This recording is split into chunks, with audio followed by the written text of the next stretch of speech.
Baay'ee nashmaa akkam jirtu hordoftoonniif gaa'intoonni maatiiwwan chaanaalii baga nagaan deebitaniif tanis hin jedha. Guyyaadha kan wanti isiniif qo'adheetti dhufe appilikeeshinoota ajaa'ibaa kan bilbila keenya irratti buufannee itti fayyadamuutii qabnu guyyaa guyyaatti jireenya keenya keessatti nu fayyadu jedhee wanta yaade aappii barbaachisoo lamaan isinitti agarsiisa jechuudha. Inni jalqabaan baajeta keenya kan nuuf to'achuutii danda'udha jechuudha.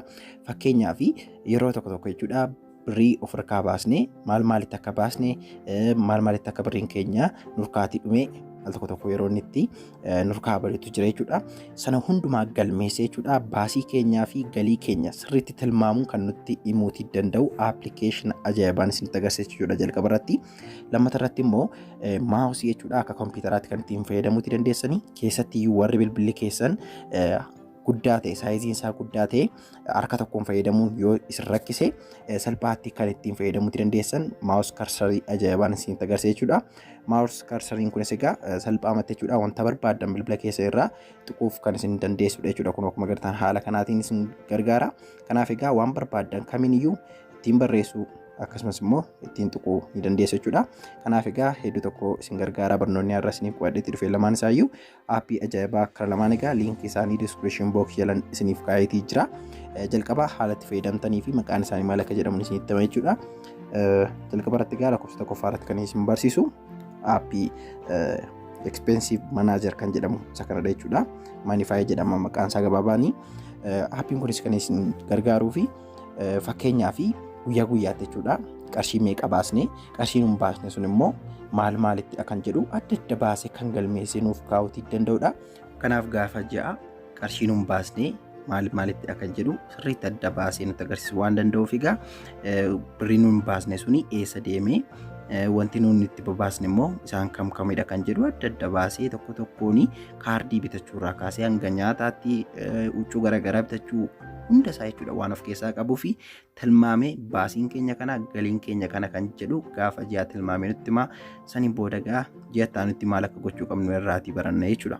Kanaaf egaa osoo yeroon gubiin akkaataa itti fayyadama appilikeeshinii kanaan isinitti agarsiisa jechuudha.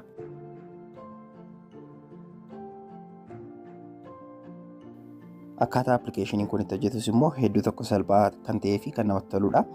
Sababni isaa immoo akkuma agartan addanarraatii wanta jireenya keenya keessatti guyyaa guyyaatti nu fayyadan hunda isaanii of keessaatii qaba jechuudha. Akkuma agartan wanta nyaannu, wanta dhugnu, kaardii guuttannu akkasumas immoo kaffaltii garaagaraa wayyaadhaaf waa hedduu jira jechuudha. Hunda isaayyuu addana keessatti galmeessuutii hin dandeenya jechuudha.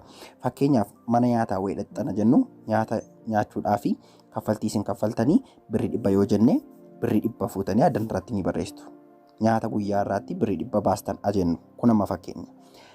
Nyaata kana birrii 100 nyaataniitu kan guyyaa irraa jennu saniin booda daraatii add bakka jettu kana add eating out kan jettu kana tuquudhaan kunoo birrii 100 har'a nyaatatti baasuu keessan galmeessee isiniif kaa'eetii jira jechuudha. Kanaaf egaa guyyaa kan biraas akkanuma waan itti baastan wantoota kan biroo itti galmeessitu. Haa ta'u immoo amma fakkeenyaaf kaardii guuttachuu barbaadan ajennu bakka mallattoo bilbilaa kanarraa al tokkotiif ni tuqxu saniin booda kaardii isin guuttattan yookiin 25 ta'uu danda'a yookiin 50 ta'uu danda'a ammoo dandeettii keessanii iddoo kanarraatti itti barreessitu. Fakkeenyaaf kaardii birrii 25 guuttan ajennu iddoo kanarraa addee communication kan jettu ishee kanarra tuquudhaan akkuma agartanii birrii 25 silkiidhaaf baasuu keessan isiniif galmeessee kaa'eetii jira jechuudha. Kanaaf egaa akkaataa kanaan fayyadamuudhaan guyyaa guyyaatti wanta itti babaastan makiinaaf yoo ta'e makiinaatti ammanan kaffalee fakkeenyaaf immoo mana yaala dhaqxanii mana yaalaatti wanta kaffaltan qabdu yoo ta'e itti barreeffachuu ni dandeessu jechuudha. Kanaaf egaa hedduu tokko bareedaadha. Sababni isaa immoo gaafa ji'a qarshiin hin baasne eessa akka deeme nutti agarsiisa jechuudha. Kanaaf sana ilaaluudhaan ergi giraafii keenya ilaallanne maal gochuu akka qabnu ji'a taanutti immoo maal fooyyeffachuu qabna kan jennu irraa barachuu ni dandeenya jechuudha. Kanaaf seeviingiif illee hedduu tokko bareedaadhaan nu barsiisa waan itti babaasne tokko tokkoon galmeesse waan nuuf kaa'uu fi yeroo taanutti immoo maal fooyyessuun qaba kan jedhu irraa barachuuf nu gargaara jechuudha. Okay, egaan aappii kanatti fayyadamuuf jalqaba bakka irraatii mallattoo pilaasii kana tuqxaniitu amma ji'aan argattanii itti barreessuutii qabdu jechuudha. Amma ji'aan argattan yoo barreessitanii ji'a kana keessatti qarshii isin argattan ammanaa kan isin baastan immoo ammana jedhee isinitti agarsiisa jechuudha. Kanaaf qarshii argattaniif baastanii akka inni tilmaame isinitti himuu fi iddoo kanarraatti itti barreessaa. Fakkeenyaaf qarshii 10,000 argattan jennu kun amma fakkeenya rakkoo hin qabu. Kanaaf iddoo kanarraatti choice jettanii bakka kanarraa tuquudhaan damooza yoo ta'e kunoo amma ji'aan argattan iddoo kanarraatti saalar kan jedhu kana tuquun akkuma agartan aaddii isiniif godha jechuudha. Egaan already fakkeenya akka isiniif ta'utti iddoo kanarratti barreesseeti jira. Kan keessan garuu qarshii 10,000 jedhee irra keessatti isiniif ka'a. Jalarraa immoo wanta isin baastanii parsantii aan dammara keessaatii irra isaa deema jechuudha. Fakkeenyaaf 22 kan jedhu gubbaa kanarraati. Jalarratti immoo meeqanaaf barreesseeti jira jechuudha. 3,701 naaf barreesseeti jira. Amma kana baasee jira jechuudha. Kun amma fakkeenyaaf kan addaarratti barraa'edha jechuudha. Haala kanaan isinitti agarsiisa. Kan biraan immoo gaafa 6 gaafa 7 gaafa hundumaa jechuudha. Fakkeenyaaf kan waggaa kana tilmaamuu barbaadan immoo kun iddoo kanarraa ilaallachuu dandeessu. Harka bitaa kanarraati mallattoo tuqaa sadan kana tuquun akkanatti gadi isiniif tarreessa. Addana keessaatii kan ji'a kanaa kan torbee kanaa ittiin ilaaluu dandeessu jechuudha. Egaan gamanumaan immoo kan isinitti agarsiisu Itoophiyaan birriidhaan akka isiniif fidu. Jalqaba irratti yuuroodhaan isiniif fiduu danda'a waan ta'eef Itoophiyaan birriidhaan akka isiniif fidu gochuuf mallattoo tuqaa sadii gubbaa kanarraati tuqaa. Saniin booda siitingii kan jettu kana filadhaa. Addana keessaa immoo karansii kan jettu iddoo kanarratti jirti waan ta'eef karansii bakka jettu ishee kanarra tuquudhaan saniin booda kun akkuma agartan biyya keessa jirtan sana ni filattu jechuudha. Yuunaayitid Isteetii yoo ta'e USA ni filattu bakkuma jirtan jechuudha. Biyyoota addunyaa kanarraa hunda isaayyuu qaba jechuudha. Waan dhabee of keessaatii hin qabu. Kanaaf egaa amma fakkeenyaaf Itoophiyaa barbaada waan ta'eef Itoophiyaan bir kan jedhu bakka irra filachuudhaan nan tuqaa. Akkuma agartan iddoo kanarraati Itoophiyaan birriidhaan tilmaamee isinitti agarsiisa jechuudha. Kana fakkaata jedhagaa kan isinitti tolee abdii guddaan qaba. Appilikeeshiniin jalqaba irratti isin barsiisee Manify kan jedhamu kana liinkii isaa description box jalaatii argattu jechuudha. Gara isa lammaffaatti isin dabarsa. Okay guys, gara application isa lammaffaatti isiniif qoodee dhufeettan isin dabarsa. Lammata irratti kan isinitti agarsiisu mouse cursor kan jedhamu isa kanadha jechuudha. Appiin kunis egaa hedduu tokko kan nama fayyadudha. Sababni isaa immoo akkuma agartan amma fakkeenyaaf kalarii isaa hedduu akka fedha keessanitti geeddaruu illee ni dandeessu. Kun egaa maaliif nu gargaara? Keessatti warri bilbilli keenya saayiziin isaa guddaa ta'e harka tokkoon fayyadamne waan fedha keenya ittiin banuu cufuu waa hedduu ittiin gochuutii ni dandeenya jechuudha.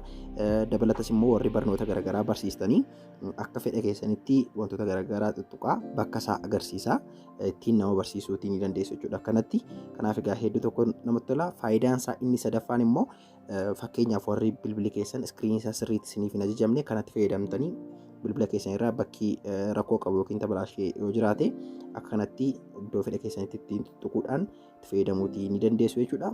Kanaaf baay'ee tokko isinitti tola jedhee abdii guddaan qaba. Kun akkuma agartan saayiziin isaallee xiqqaadha. Yoo kanarra xiqqeessuu barbaaddan yookiin guddisuu barbaaddan immoo addana keessaa extra large qaba waan ta'eef waan fedha keessan irraa kaachuutii ni dandeessu jechuudha. Kana fakkaatachaadha barnoonni har'a isiniif qoodee dhufe.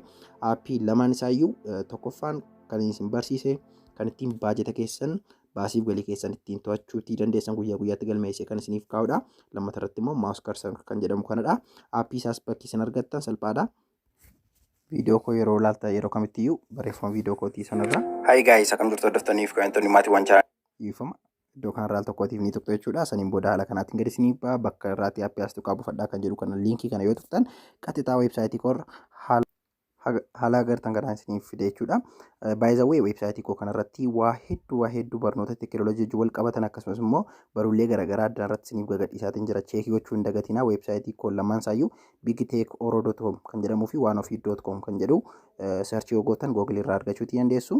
Egaan aappii buufachuuf yeroo hundaa akkanatti isiniif baasa waan ta'eef bakka kanarra yeroo dhuftanitti dhumarraa dhufuudhaanii daawunlood bataniin isiniif jira waan ta'eef akkanatti barreeffamee maqaa isaa wajjin viidiyoo akkaataa itti fayyadama isaa afaan oromoodhaanis ingiliffaanis isiniif ta'a waan ta'eef bakka kanarratti egaa daawunlood batanii kana tuquudhaan bilbila keessanitti gadi buufachuutii ni dandeessuun isiniin jedha.